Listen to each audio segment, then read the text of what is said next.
To operate your fireplace, you're going to locate your timer, which is on the bottom of this one. When it passes the 10-minute mark, the fireplace will light. Let it time out and it will go out.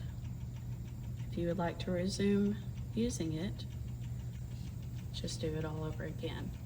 If the pilot happens to go out, make sure that this is clicked on.